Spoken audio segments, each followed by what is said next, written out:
Well, good evening and welcome to Nashville. I'm Alan Jackson. Well, the world doesn't seem to be getting any quieter. Russia's war against Ukraine continues to reshape the balance of power in Europe.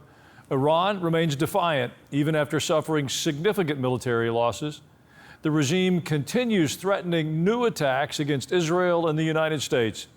Well, China is expanding its military, economic, and technological influence at a pace that has Western leaders increasingly concerned about the next decade. Well, at home, Americans continue to be concerned with the security of our own communities, our election integrity, and legislation like the Saved America Act, while asking fundamental questions about the future of the country itself. These aren't isolated headlines. They all point to a world becoming more uncertain and more dangerous. They also raise larger questions. What should America's role be? How do we preserve peace without projecting weakness? And perhaps most importantly, who are the leaders willing to confront those questions before crisis forces us to? Well, Washington lost one of those influential voices. The sudden passing of Senator Lindsey Graham marks the passing of one of the Republican Party's most influential national security leaders. For more than 2 decades, he helped shape debates over America's military, our alliances, the threat posed by Iran, unwavering support for Israel, Russia's aggression in Ukraine, and the growing challenge presented by China. President Trump revealed that one of their final conversations focused on election integrity and the Save America Act. Prime Minister Benjamin Netanyahu remembered him as one of Israel's greatest friends. His passing comes at a moment when many of the issues he spent a lifetime confronting are becoming even more urgent. Who will carry those conversations forward? Well, a few years ago, I participated in Charlie Daniels' memorial service. Charlie Daniels pioneered the blending of Southern rock sounds with mainstream country music. Daniels had an amazing career. He was a master of the fiddle and guitar. He was inducted into the prestigious Country Music Hall of Fame. Well, Charlie was a friend of mine and a friend to our local church. In fact, Charlie's song is the lead-in to this program you're watching.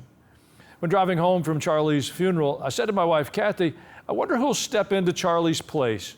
See, Charlie was a strong voice, not just as a country music artist, but a pro-America voice, a pro-Christian voice. Well, in the same way, Senator Lindsey Graham was an advocate for Israel and the Jewish people. He was an advocate for our military. Who will now step in and be an advocate? It's also important to acknowledge that loss isn't just about next man up, as much as in the principle that there are those people who fill a space, who walk through time in such a manner that when they step into eternity, those of us who are left, we have to raise our game. We have to learn to respond in a new way and walk in a different way. We must have an awareness that our freedoms don't lie in an individual. They lie in a shared set of values, in the continuity of those values from generation to generation. They're given expression in different ways because we have different personalities and different strengths. But it's a shared set of values that has given us 250 years of liberties and freedoms. And that responsibility to communicate those values founded upon a biblical worldview, ultimately it comes to the church. I think the church in general, the Christian community, has lost sight of the value of raising our voice in the public square. We think in terms of heaven and hell, that we shouldn't engage in culture because we think that's being political. But the communication of those values in a biblical worldview from generation to generation protects our liberties and freedoms. It's so much simpler to just do a Bible study, much simpler than it is to try and engage the world we live in with biblical truth. The Spirit of God will move in dramatic ways. We will have to decide where to focus our attention and where to invest ourselves. Previously, many of us understood that our assignment was to get saved and to help other people be saved. That's laudable, but we really didn't process the assignment much beyond that because our lives were quite stable. The culture we lived in was stable. I think one of the changes that will characterize the church as we find our place and our stride in this season is we're going to gain a heightened sense of our kingdom responsibilities. It's a good question for all of us to ask ourselves, what am I doing with my life? See, our legacy isn't about the toys we accumulate or the assets that we hold.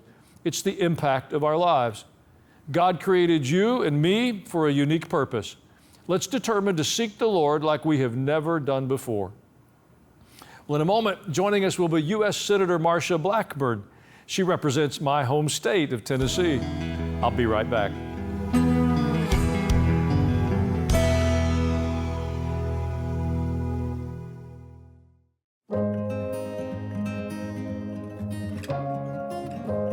This year, we celebrate 250 years of God's faithfulness to our nation. From backyard picnics and ball games to laughter shared with family and friends, we've been given so many blessings to enjoy together. And in a world that feels increasingly divided, these moments remind us of what matters most: faith, freedom, family, and community. Alan Jackson Ministries wants to help you carry that message with you wherever you may go. This outdoor blanket and canvas tote bag are simple reminders of God's goodness and a way to spark meaningful conversations about faith and the hope we have in Him. Request your limited edition tote bag and outdoor blanket today with your gift of $100 or more at alanjackson.com or call 800-880-5102.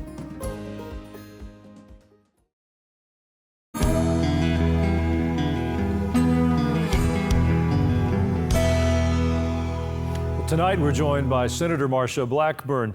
Welcome to the show, Senator. Always delighted to join you. Thank you so much. Well, it's our pleasure. Over the weekend, we lost a great man and a great senator, Lindsey Graham. I know you were also working on legislation together to help clean up voter rolls and strengthen election integrity. How are you and the other senators remembering him today?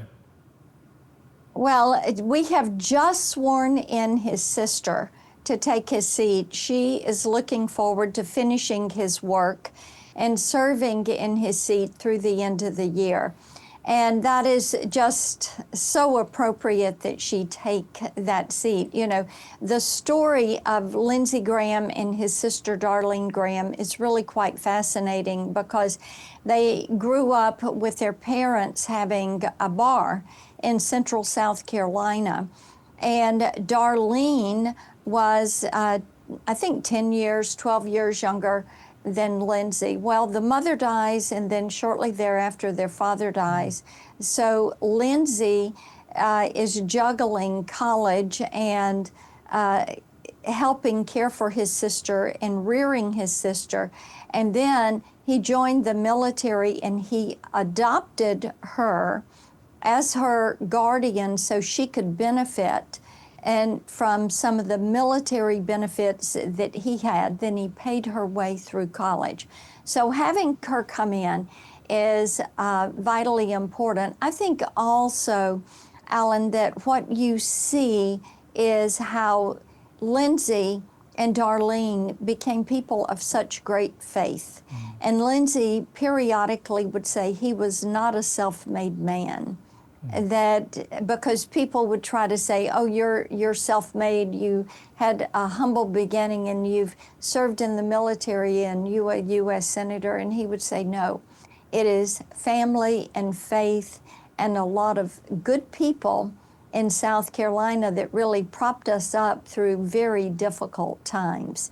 And so we have remembered that as we have memorialized him today during our Senate lunch and then with swearing in Darlene on that seat. What a wonderful way to honor his service. I want to ask a question. President Trump has made it clear that passing the Save America Act is top priority for him. It's stalled a bit in the Senate. Yeah. Americans have been pretty clear they want voter ID and they want citizens to vote. What can you tell us about the possibility of the Save America Act making it through Senate?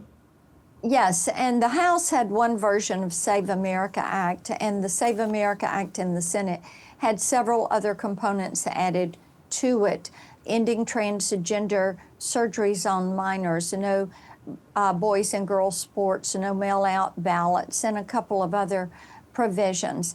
What we, as the conservatives in the Senate, we're called the steering committee, and I sit on the executive committee for the steering committee, and it's Rick Scott and Mike Lee and Ted Cruz and Ron Johnson and Bernie Moreno and me. And what we are doing is looking at breaking this apart and passing it one piece at a time and putting on the floor just the part about show of voter ID, which many states already do, and adopting that. So next week, you're going to see us drill down and put a lot of focus on Save America and try to get that passed. We also have a provision that Lindsey Graham and I were working on. It's the Election Security Partnership Act. This would incentivize states for doing the right thing. It would provide a 10% plus up on their federal grants that are there for election security. Now, it would require states, in order to get this plus up in money, they would have to check their voter rolls against the Department of Homeland Security SAVE system. And that is a database that has the name of every person in the country who is a non-citizen. It would be people that have permanent resident status, or maybe they're here on a work visa or a student visa, and include many of the known illegal aliens that are here in the country. So if a state checks their voter roll and then purges those names of people that are on that voter roll who are not citizens, they're going to get a plus up in their grants. And you know, we've got some blue states that have legislative chambers that are more conservative, they're more red or purple, and they always are looking for a way to get more money. So we think incentivizing them for doing the right thing is important. And of course, our provision for no non-citizen having to prove your citizenship in order to vote. So that is how we're moving forward with it, showing that voter ID and then incentivizing states to remove those that are not citizens that are found to be on their voter rolls. And then making certain that when people register to vote, they prove their citizenship. You know, it's about an 80-20 issue that Americans want Yes. citizens to vote and to have ID for that. How do the Right. senators that oppose that justify that position? It is just beyond me. You know, I'm an original co-sponsor of the SAVE Act, and it is beyond me that they can oppose this. This is an issue of fairness. It's an issue of integrity. Only citizens should vote in our elections. You can't go waltzing into Mexico or Canada and vote in their elections. You can't go into another country and register to vote. So this is something that should be complete agreement by members of both parties. Amen. Well, Senator, we need to take a short break. Can you stay with us for another segment? Absolutely. Thank you. And for those of you watching, if you've got a phone nearby, you can log on to ajnow.com. Send me an email. We'd love to hear your thoughts on this topic. We'll be right back.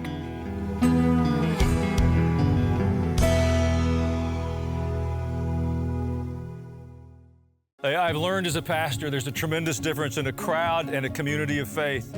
When people decide to step out of the crowd and invest their time and their resources, they become a part of a community and it changes their lives. Well, I want to give you that invitation. I'm grateful you're a part of the crowd who watch the ministry. I want to ask you to consider becoming a monthly ministry partner.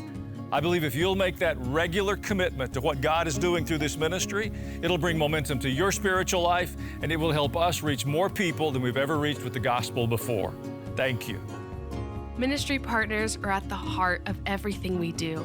Through their faithful monthly support, we're able to share biblical truth, encourage believers, and provide resources that help people become more fully devoted followers of Jesus Christ. Through radio, television, the internet, books, events, and other resources. Become a ministry partner today at alanjackson.com or call 800-880-5102.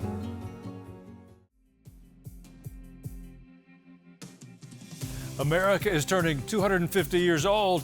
That's something that should unify us. We have so much to celebrate. There is no place like America. Our freedoms and liberties, they are unmatched in this world.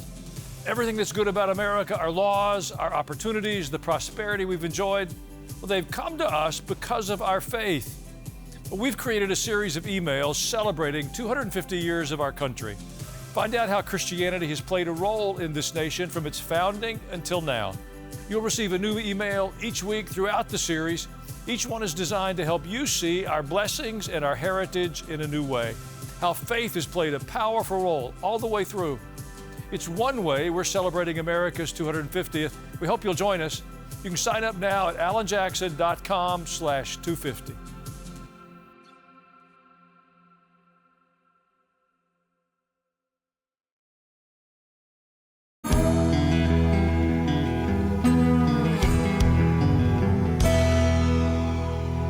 We're back now with Senator Marsha Blackburn from Tennessee.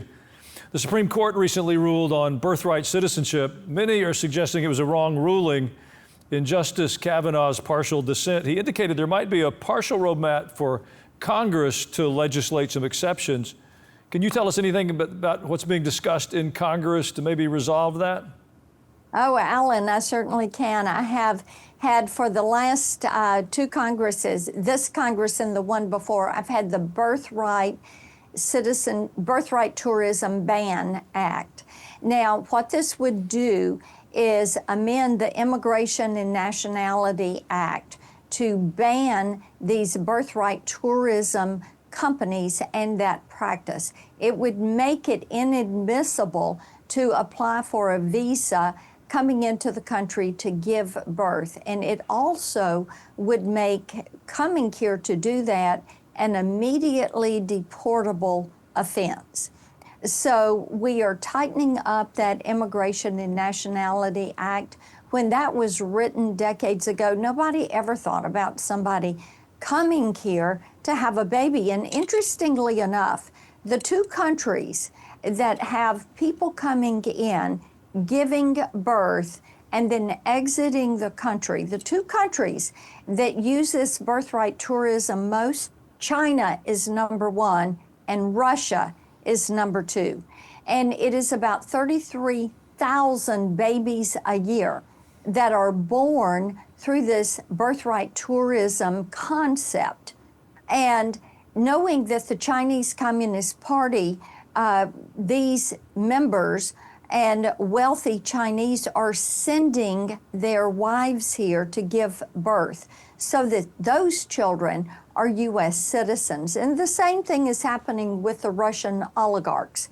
They are choosing to send their women here and give birth and then return to Russia with all of the paperwork necessary to have those citizenship papers and be able to prove that. Well, the comments you made, I think, is so important. What I understand is the children are born here, so they qualify for citizenship, but they leave almost immediately. That's and right. Children are reared not with American values, not with American worldview, but really as agents for those nations. That's right. Well, that is accurate. That is right. And that's why it's so important to end this practice. Like I said, China is number one. And Alan, as you know, the Chinese Communist Party has what they call the 100-year marathon. They think by 2050, they're going to have control of the United States. I continue to say, we have to realize they want to dominate our children, our colleges, our cities. They want to dominate when it comes to our cars. They want their electric vehicles in here. They want to dominate when it comes to our cropland. They're trying to buy farmland. They're trying to invest, whether it's pork or cattle. They're trying to buy our meat processors. They continue to try to buy our businesses and buy our land. And this is something that we have to stop. And we have to stop them from utilizing this birthright tourism. As you said, they have the baby, they return home, they are reared and educated in China, then they can come here whenever they want, for whatever purpose, because they have that citizenship paper. Our citizenship is not for sale. Amen. Well, Acting Attorney General Todd Blanche will be with the Senate Judiciary this week for his confirmation hearings. What do you think of the work he's been doing, and how do you expect those hearings to go? Todd Blanche is a good man. We know the Democrats are going to try to turn this into a circus. They have already talked about trying to turn the hearing into a circus. But you know, one of the things that I know, the American people are growing weary of things that are just clickbait or inaccurate reports or this one-sided questioning of members trying to get that 30-second clickbait so they can put it online and raise money off of it. And I think that you're going to see Todd Blanche do a stellar job in his hearing. He is focused. He is a good attorney. He is doing a great job for the United States. I look forward to seeing him move out of Judiciary Committee with the nomination of the committee and move to the floor for a confirmation vote. Well, the Iranians started attacking ships in the Strait of Hormuz again. I want you to listen to a comment that the late Senator Graham made, and then I have a question. Sure. These people want a master religion, not a master race. They want to dominate the world religiously. That's what they're all about. They export terrorism in the name of religion to the American people. Wake up. Understand what we're fighting. The Ayatollah is not normal. These are not normal people. Stand with Israel. Well, the ceasefire has ended and President Trump has put the blockade back in effect. Is there any resolution to this that doesn't require our military to enforce it? We've not been able to find one. President Trump has been incredibly patient with Iran. He has given them every opportunity to stop enriching uranium. He has given them every opportunity to open the Strait of Hormuz, and he has been resolute in standing with Israel, which is vitally important for us to do. And of course, Senator Graham's comments there were spot on, because this is a nation, radical Islam, they are exporting their terror, and they are doing it in the name of their religion. And we have to realize that and be clear-eyed about that. And the president indeed is. So the way to protect us, to keep them from having a nuclear weapon, which they were very close to getting, the thing to do is to go back to bombing and to remove the IRGC and to remove some of these mines that are there in the Strait of Hormuz, and to just say to them, you are not going to control this strait. You are not going to be able to extract tolls. And looking at Karg Island, where Iraq has their oil refineries and their oil depots, oil and gas depots, if we have to bomb them and take them out, then that is what we're going to do to make certain they do not have the money to fund terrorist activity. Iran is the world's largest state sponsor of terrorism. Senator Graham was right. These are not normal people.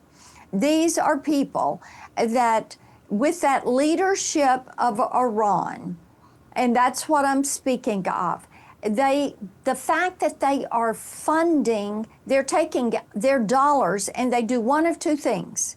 They either enrich uranium or they fund terrorism. They are the largest funder of Hezbollah, Hamas, the Houthis, the IRGC, the Yemeni fighters. Iran is who is giving them about $100 million a year to go fund terrorist activity. They are paying them. They are providing weapons. They're providing drones. This is how these terrorist organizations are standing up. So removing that ability of Iran to be able to sell their oil on the marketplace, to continue the bombing, to make certain that they have to remove that enriched uranium, to make certain that they have to open the Strait of Hormuz. President Trump is correct in his assessment of this situation and in choosing to move forward with activity against Iran. Well, Senator, I thank you for your time today. We appreciate your leadership and the insight you bring. Oh, thank you so much. It's always a pleasure to join you and to see you. Thank you, Alan. Thank you. I'll be back in just a moment. Thank you for spending a few moments of your day with us. God is moving in the earth. Let's join him. Good night and God bless.